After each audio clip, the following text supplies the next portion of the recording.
로마서 8장은 지금 로마서 8장을 가지고 우리가 계속 몇 주 하고 있고 아마 다음 두 번을 더 한 장을 지금 6번에 걸쳐서 지금 하고 있습니다. 그만큼 로마서 8장은 구원에 관해서 복음에 관해서 아주 중요한 진리들을 우리에게 알려주고 있기 때문입니다. 너무 보석 같은 아주 보석의 핵심 같은 부분이라고 말씀드렸죠. 로마서 8장. 그래서 우리 그리스도인들은 로마서 8장의 내용을 좀 흔히 알아야 되고, 그래야 무엇을 믿는지, 어떻게 구원을 받은 것인지, 복음이 무엇인지, 예수 믿는 그 복음의 위력이, 효력이, 능력이, 결과가, 소망이 무엇인지 우리가 알게 되는 것이죠. 그 로마서 8장을 우리가 지금까지 쭉 읽어보면서 예수를 믿으니까 우리에게는 정죄함이 없다. 하나님도 우리를 정죄하지 않으시고 사람도 누구도 우리를 정죄할 수 없고 나 자신도 우리를 정죄할 수 없습니다. 우리는 죄와 사망에서 자유롭게 된 사람입니다. 그거 다 우리가 배웠잖아요. 우리 안에 성령님이 계시고 그분은 권능이시다. 그러니까 우리는 성령의 인도함을 받는 사람들이다. 두려움이 없는 사람들이다. 우리에겐 썩지 않을 찬란한 소망이 우리를 기다리고 있다. 우리는 하나님의 상속자다. 우리는 그 전능하신 하나님을 아빠, 아버지로 부를 수 있다. 이런 엄청난 진리들을 우리가 지금 배우고 있습니다. 그런데 하면 또 좀 이상하죠. 오늘 이 말씀은 약간 그 8장하고 거리가 있는 듯해 보여. 갑자기 뭘 고대하고 있다 그러고, 20절에 피조물이 굴복한다 그러고, 21절에 바라는데 피조물이 썩어진 종노릇한 데서 해방되기를 바란다 그러고, 22절 피조물이 다 이제까지 함께 탄식하고 고통을 겪는다고 하고, 23절 우리까지도 속으로 탄식하며 양자될 것 우리 몸의 속량을 기다리느니라 이러면서 약간 좀 8장과 의미가 안 맞는 듯한, 어조가 맞지 않는 듯한 이제 그러한 말씀이 나오고 있습니다. 여기 피조물 그런 말이 쭉 나오죠. 몇 번이나. 피조물, 하나님이 창조한 창조 세계를 말해요. 하나님이 창조하신 자연 만물을 말씀하고 있는 것이죠. 그런데 그 피조물들이 지금 22절에 있는 것처럼 탄식하고 함께 고통을 겪고 있으면서 계속 고대하고 있다. 누굴 고대해요? 이 19절에 보니까 하나님의 아들들이 나타나는 것을 기대하고 있고, 21절에 썩어짐의 종노릇한 데서 해방되어 하나님의 영광의 자유에 이르기를 고대하고 있다는 거예요. 피조물들이 이렇게 지금 고대하고 있다. 자, 이것은 결국 오늘 이 말씀은 여러분, 피조물, 하나님이 만드신 이 크리처들도, 다 자연 만물들도 함께 구원받는 것을 지금 고대하고 있다는 거예요. 이 자연 만물도 고대하고 있는데 구원받는 것을, 하나님의 아들들이 나타나는 것을 고대하고 있습니다. 그래서 자, 우리가 예수님을 통해서, 예수님이 이 땅에 오셔서, 하나님의 아들이 오셔서 십자가의 고통을 당하시고 돌아가시고 부활하시고 만물의 주인이 되셨습니다. 왕의 왕이 되셨습니다. 그래서 그분이 구원을 하시죠. 예수님이 누구를 구원합니까? 누구를 구원해요? 믿는 모든 사람을 구원하죠. 그런데 예수님이 또 구원하고 회복하시는 부분이 있는데 자연 만물도 마찬가지입니다. 자연 만물도 구원하는 거예요. 그래서 요즘 에베소서도 읽으시고 그러고 있는데, 에베소서에도 보면 예수님께서 십자가를 통해서 만물이 예수님을 중심으로 화해되고 하나 되게 하시고 통일되게 하려 함이라. 이런 우주적인 그림이 그려져 있어요. 그러니까 우리가 예수님을 아는 것은 예수님이 유대인의 왕이십니까? 그냥 뭐 인류의 인간의 왕만 되시는 게 아니에요. 온 우주의 중심이 예수님입니다. 온 우주의 중심이. 왜냐하면 온 우주 만물을 창조하신 분이 그분이에요.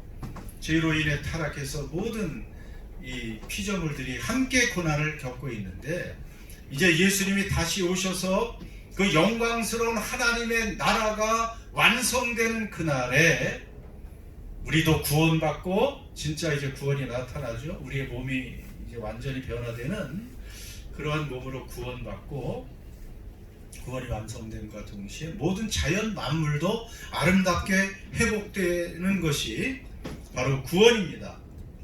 여러분, 현재는 그래서 이 자연 만물도 고통 가운데서 구원의 날을 기다리고 있습니다. 우리가 잘 알잖아요.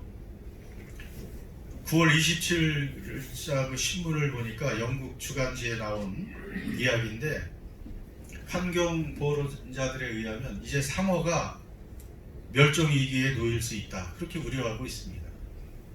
뭐 고래들은 벌써부터 지금 위기에 빠져가지고 일본 사람들이 그렇게 고래 고기를 좋아하죠. 그뿐 아니고 뭐 여러 가지 바다 오염 때문에 고래들은 이미 멸종 위기에 있어서 보호해야 된다는 소리가 많았는데, 상어는 그렇지 않았는데 이제 상어까지 멸종 위기에 놓여 있다. 왜 그래요? 굉장히 개체수가 많은데 종류도 많고 아주 상위 포식자고, 그런데도 멸종 위기에 있지요. 중국인들이 샥스핀 요리를 좋아해서뿐이 아닙니다. 물론 그것도 아직 문제가 많아요. 상어를 잡아서 이 핀만 잘라내고 요리하고 나머진 다 그냥 버리자면 얼마나 많은 이 상어가 죽겠습니다. 그것이 아니고 이제 코비드 19의 백신이 곧 개발되는데요. 아마 연말, 빠르면 연말, 늦으면 내년 초에 이제 개발될 텐데, 그 백신의 코비드 19 백신의 일부 원료가 이 상어의 간에서 나오는 스쿠알렌이래요. 물론 이제 백신 자체에 뭐 큰 효과를 내는 건 아니지만 이 스쿠알렌이 면역 증강 물질이 풍부하고, 그래서 예전부터 독감 백신의 원료로 이게 사용됐다네요. 그래서 이 신종플루나 이 코로나 바이러스 백신의 효과를 높이기 위해서는 이 스쿠알렌이 기본 보조 원료로 사용된다고 합니다. 그래서 일부 제약사들은 벌써 이 스쿠알렌을 대량으로 확보하는 전쟁에 들어갔는데, 스쿠알렌 1톤을 채취하기 위해서 상어 3천만 마리가 필요하고, 그래서 이 기준으로 지금 전 세계 약 78억의 인구에게 백신을 1회 접종한다고 하면 1회 접종하는데 상어가 25만 마리가 사라지고, 2번 정도를 해야 된다고 생각하면 50만 마리가 죽어야 되죠. 뭐 그뿐 아니고 상어는 이래저래 또 여러 가지 또 고난을 당하는데, 그래서 이런 식으로 이제 자연이 또 파괴되고 자연 만물도 지금 고난을 당한다는 지금 이야기를 하고 있습니다. 여러분, 인간에게는 인권이 있잖아요. 그거 얼마나 중요합니까? 인간은 다 하나님의 형상으로 창조되어 있기 때문에 어떤 남녀노소 인종을 불문하고 다 존귀한 사람들이에요. 그 차별하면 안 된다는 게 얼마나 중요합니까? 지금 세상 법에서, 이 문명화된 사회에서.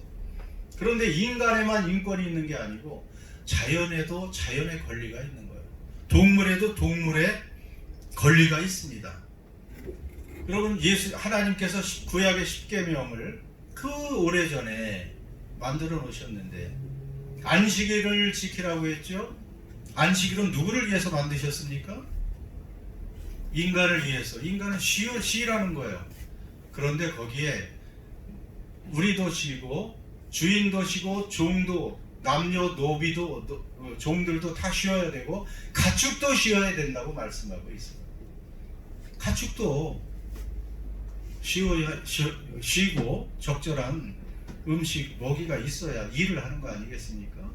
그러니까 하나님은 동물도 배려해요.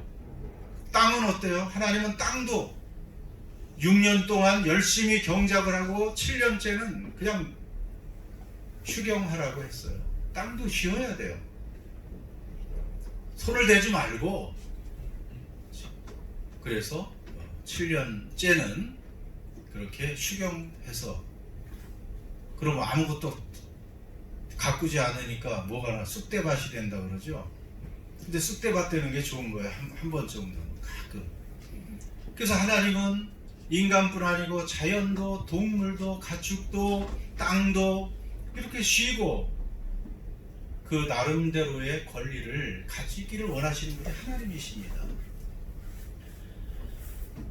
그러니까 오늘날의 이런 하늘이나 뭐 공기도 다 전혀 이게 폴리티드 됐잖아요. 오염됐죠. 공기도 오염됐고 바다도 뭐 지금 플라스틱, 방사능, 수은 온갖 옷으로 오염되어 있고, 땅도 마찬가지고, 땅도 옛날 땅 같지 않다고 그러잖아요. 땅도 마찬가지고, 이 자연들이 파괴되고 신음하고 위기에 빠지는 것은 자연 문제가 아니에요. 그것이 그대로 인간에게 돌아오니까 인간의 위기가 되는 거예요. 뭐 자연의 위기다, 생태계의 위기다가 아니고 그것은 우리 인간의 위기예요. 여러분, 왜 이렇게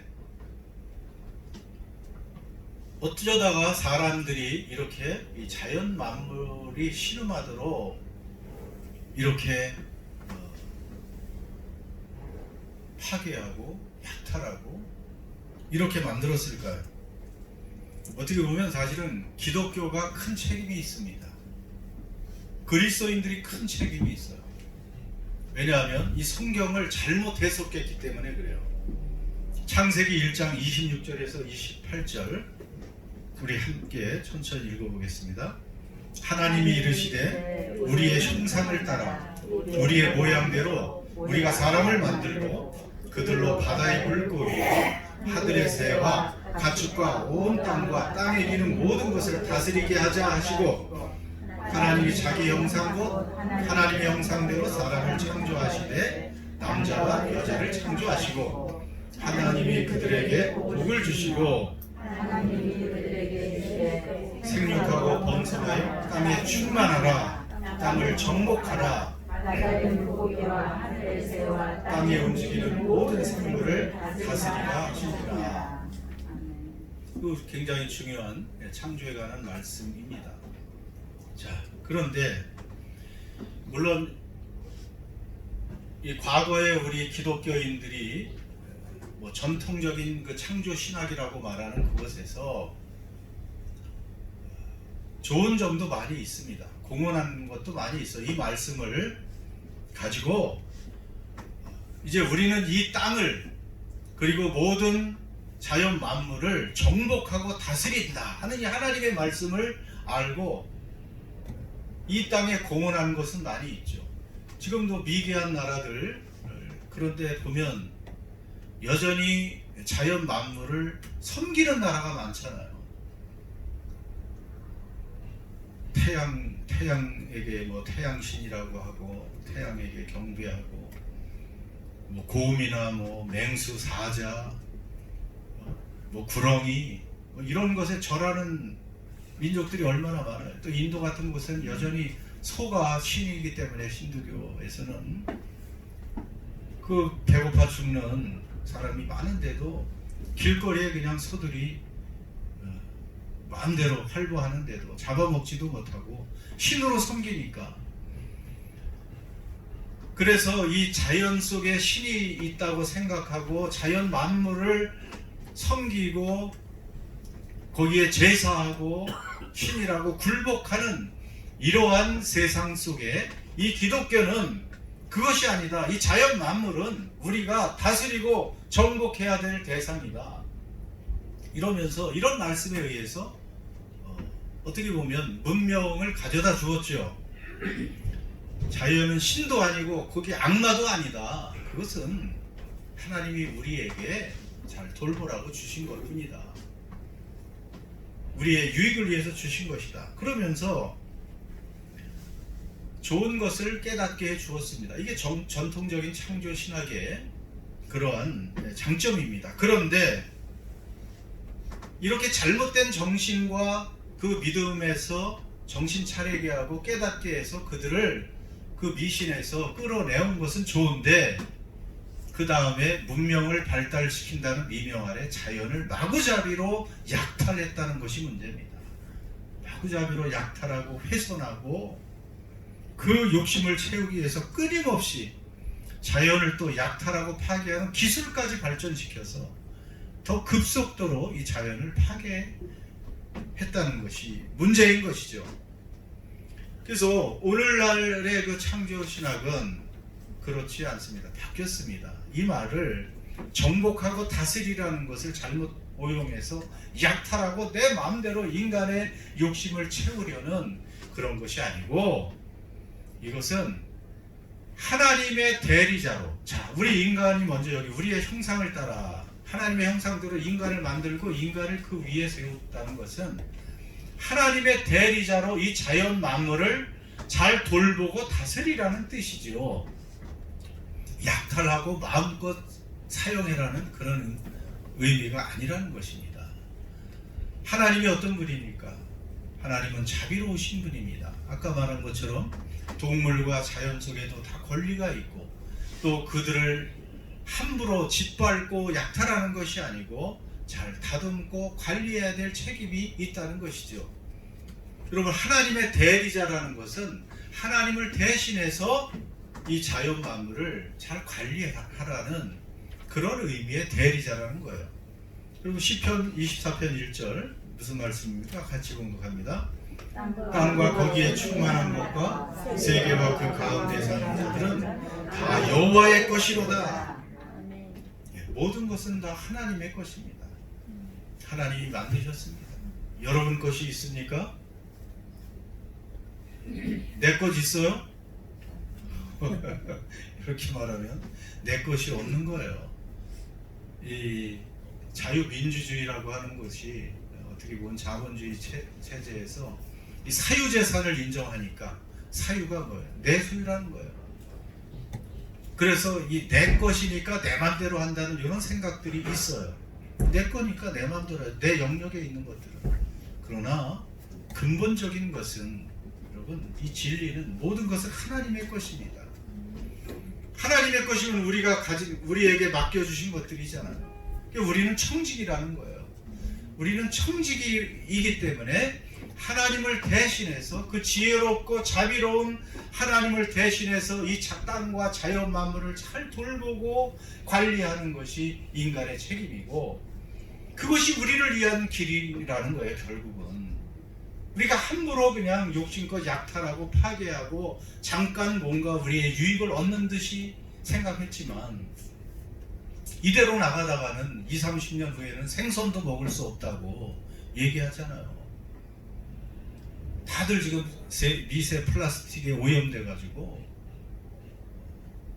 우리도 모르게 그전에도 설교했잖아요. 일주일에 우리도 모르게 미세 플라스틱을 명암 하나 정도 되는 명암 크기의 미세 플라스틱을 우리가 먹고 지금 살고 있는 거예요. 그러면 하나님이 이런 자연 치유력을 주셔서 우리가 다 배출하고 사는 것이지만, 근데 앞으로 그것이 점점 커지면 우리가 감당할 수 없고 우리의 후손들은 이제 더 힘겹게 살게 되는 것입니다. 그래서 이렇게 하나님의 뜻대로 하나님의 대리자와 청지기가 되어서 이 자연을 아름답게 보호하고 다스리고 관리하는 것, 우리가 조금 불편을 감수하고라도 이 환경 보호자가 돼야 되는 것이 우리 그리스도인의 모습입니다. 조금 불편해도 그것이 우리 자신과 우리 후손들을 이해하는 것이고 하나님의 뜻에 순종하는 것입니다. 그렇기 때문에 이 자연 만물이 사실은 하나님의 아들들이 나타나는 것을 고대하는 것입니다. 그것은 결국은 하나님, 예수님이 다시 오시기를 고대하는 거예요. 그때가 되면 그 하나님의 사랑으로 공의로 이 만물이 회복되어서 우리 그리스도인들이 다 다스리게 하신다고 했잖아요. 우리가 어떤 파트를 다스릴지 모릅니다. 어느 나라에 보내질지 몰라요. 어느 별에 보내질지도 몰라요. 그것은 구체적으로 나와 있지 않지만, 그러나 그리스도인들, 하나님의 자녀들은 예수님이 다시 오실 때 영광스럽게 변화되고 영광스럽게 변화된 회복된 그 아름다운 새하늘과 새 땅, 그것을 다스리는 그러한 일을 영원히 하고 행복한 삶을 누리는 것, 그것이 우리 그리스도인의 소망입니다. 그런데 그뿐 아니고 누가 또 기다리고 있습니까? 23절 같이 읽습니다. 그뿐 아니라 우리까지도 속으로 탄식하여 양자될 것 곧 우리 몸의 속량을 기다리느니라. 아멘.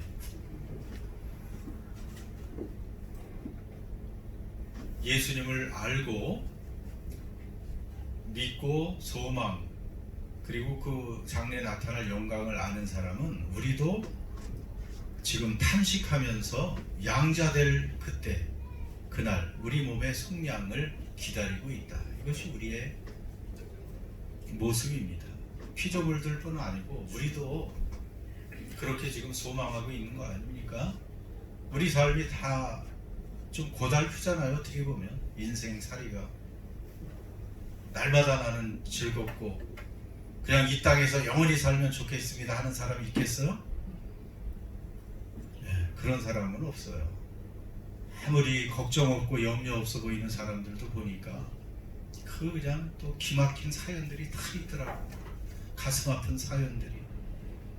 아무 걱정 없는 것 같은데 인생은 그렇게 힘든 거예요. 그런데요, 물론 이 18절 그래서 암송하라고 했잖아요. 생각건대 현재의 고난은 장차 우리들에게 나타날 영광과 비교할 수 없도다. 이거 생각한다는 말은요, 그냥 생각 없이 생각하는 게 아니잖아요. 생각한다는 거예요. 영어로는 그냥 consider라고 했지만 뒤에 나와 있고요. 어디 있나? 여기 안 나왔네. 생각건대, 생각한다는 것은 진짜 믿음을 가지고 저울로 달아보면 보듯이 아주 수학적으로 산술적으로 잘 계산을 하면서 생각하라는 거예요.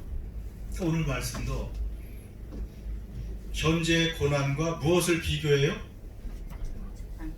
장차 나타날 영광. 이 두 개를 한번 비교해봐라 이 말입니다.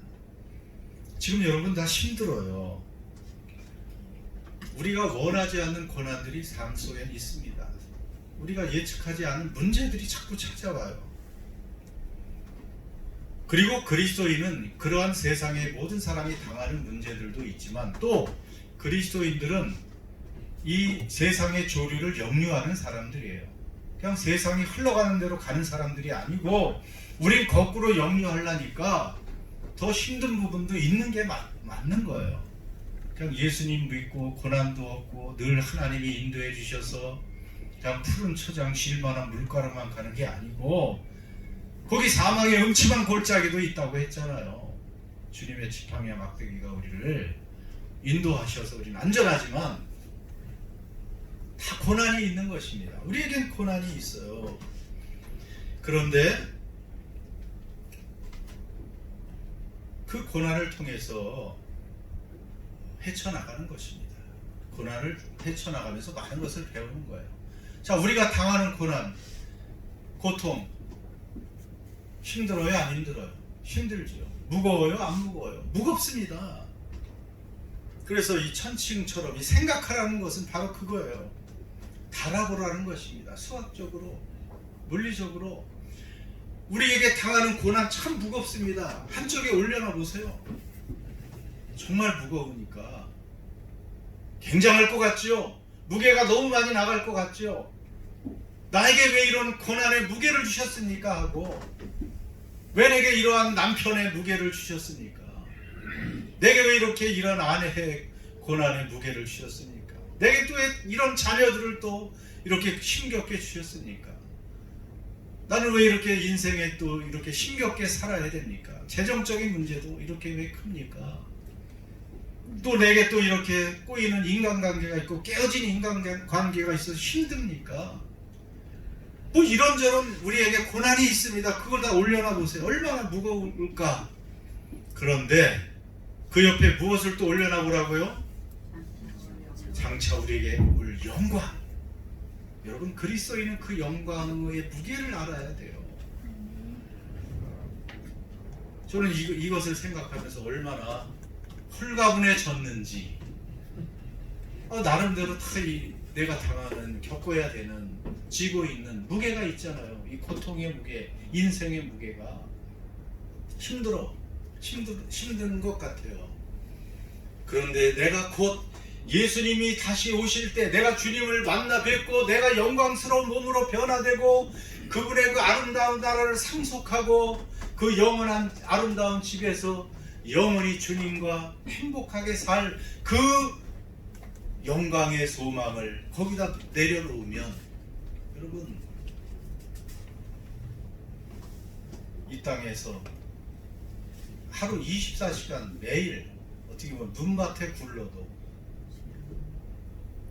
그것은 비교할 수 없는 거예요. 그 영광의 무게가 너무 무거워서 커서 내 모든 고통은 달아놓으면 거기 그냥 새 깃털 하나? 그것과도 비교가 안 되는 거예요. 오늘 내 고난이 너무 크다. 내게 지금 당하는 이 수많은 여러 가지 사방으로 우겨싸이는 여러 가지 환난이 내게 너무 크다 하는 사람들은 영광을 바라보셔야 돼요. 영광을 바라보면 그것은 깃털같이 가벼워지는 거예요. 깃털은 그냥 날아가요. 그냥 바람이 불어서 사라지는 것입니다. 그러니까 우리가 바라봐야 될 건 뭐예요? 우리에게 나타날 약속하신 확실한 영광을 바라볼 수 있어야 돼요. 우리가 어떤 구원을 받았는지, 하나님의 아들의 죽음으로 우리에게 값없이 주신 그 은혜의 구원이 얼마나 큰지, 그 영광이 얼마나 큰지를 우리가 바라보고 확신할 수 있다면, 우리가 당하는 어떤 고난이든지 깃털입니다. 여러분 믿습니까? 그러니 고난이 있어요, 없어요? 영광에 달하면 다 날아가 버린다니까. 깃털은 잡아놓으려고 해도 날아가 버려요. 그래서 우리는 마음의 자유와 평안을 누리는 거예요.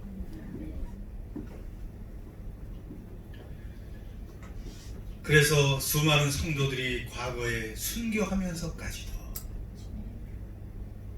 그 장차 우리에게 주어질 영광을 확신하고 소망하기에 감당할 수 있었던 것입니다. 그러니 오늘 우리가 당하는 이 시대에 이런 것들이야 뭐가 있겠습니까? 여러분, 한 가지 더, 우리가 장래에 크고 놀라운 영광을 고대하는 그런 그리스도인의 삶은, 여기 오늘 말씀에 보면 계속 고대한다는 말씀이 있어요. 성량을 기다리느니라 했지만 영어 성경에 보면 wait eagerly라는 말이 중간에 나와 있죠. 아주 열정적으로 기다리고 있는 거예요. 아주 간절히 기다리고 있는 것입니다. 여러분, 그날을 간절히 기다려야 돼요. 이 세상에 그냥 뭐 우리가 성취하는 그런 영광은 별거 아닙니다. 그게 조금 있다가 사라질 것들이잖아요. 그러나 그날 우리가 정말 그 영원한 행복한 삶은 고대해야 할 만한 것들입니다. 존 파이퍼 목사님의 이 이야기는 아주 그 책인데, 하나의 설교를 책으로 쓴 건데 아주 유명한 것이 있습니다. 그분의 말 중에서, 여기 오늘 지금 마지막 이야기를 제가 인용하는 거예요.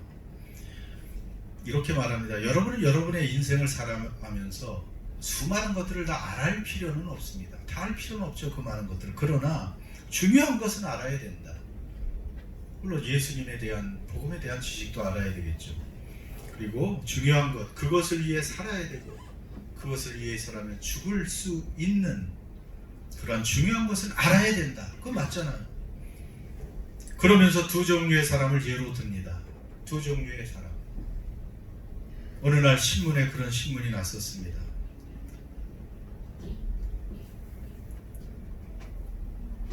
아프리카 카메룬의 오지 마을에서 80살이 넘도록 선교했던 루비라는 분, 그리고 친구이자 동역자인 의사 로라, 이 두 사람이 어느 날 밤 그 카메룬의 오지 마을에서 다른 마을로 이동하면서 그 가난하고 병든 사람들을 돌보면서 예수님을 전하는 이런 일을 하고 있었는데, 어느 날 밤에 비가 내리는 날 밤에 이동하다가 브레이크 파열로 절벽에서 그 차가 그냥 거꾸로 떨어지면서 이분들은 즉사했습니다. 그러면서 묻습니다. 미국에서 은퇴해서 편안히 잘 살 수가 있었는데 그렇게 선교하다가 즉사한 이 사람들의 이 모습, 이들의 죽음은 비극입니까? 이게 비극이냐고 묻고 있습니다. 안 됐고 비극이냐?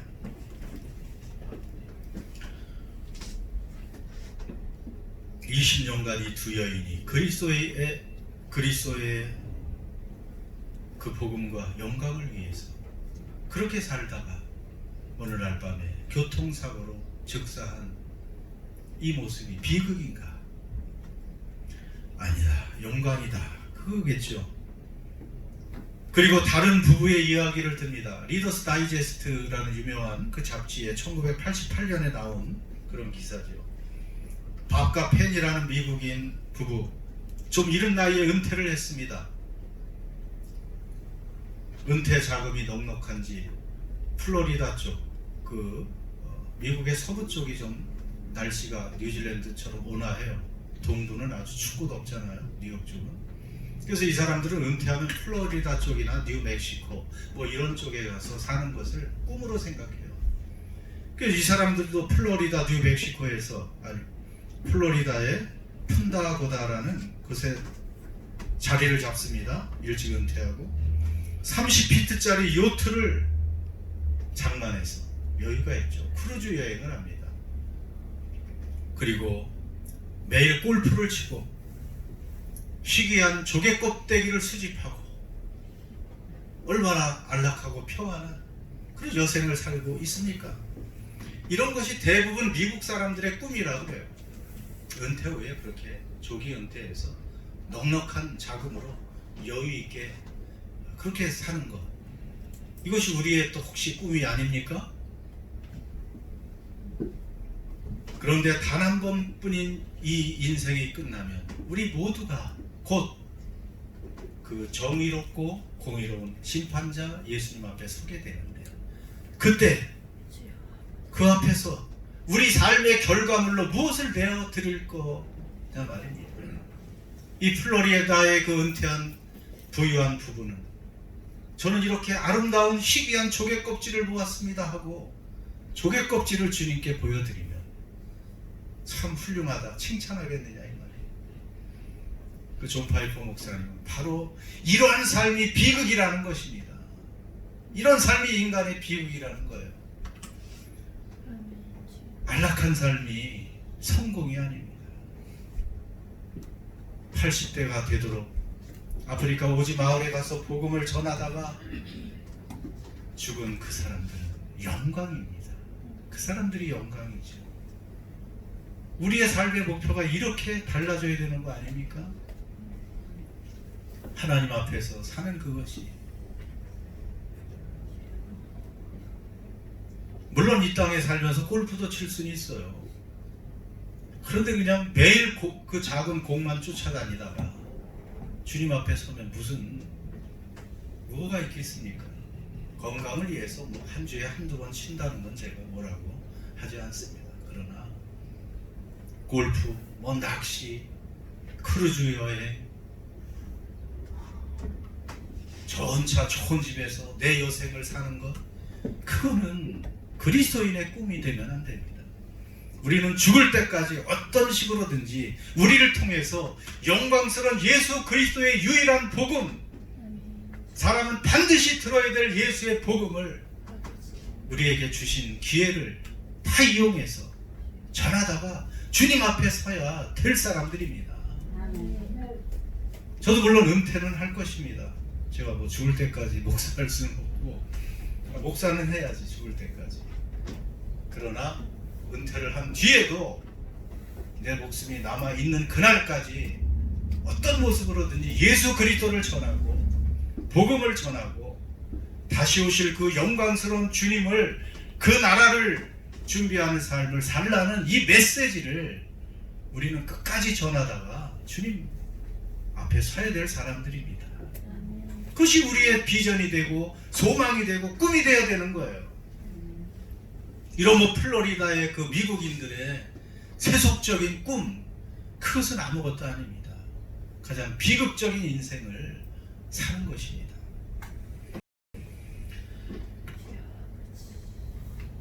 그래서 우리는 날마다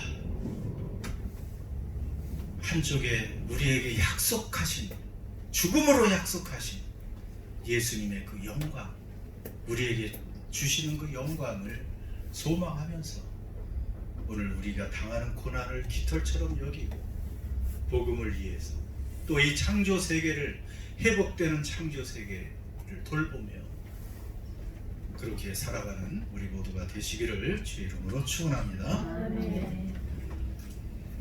성찬식 하겠습니다.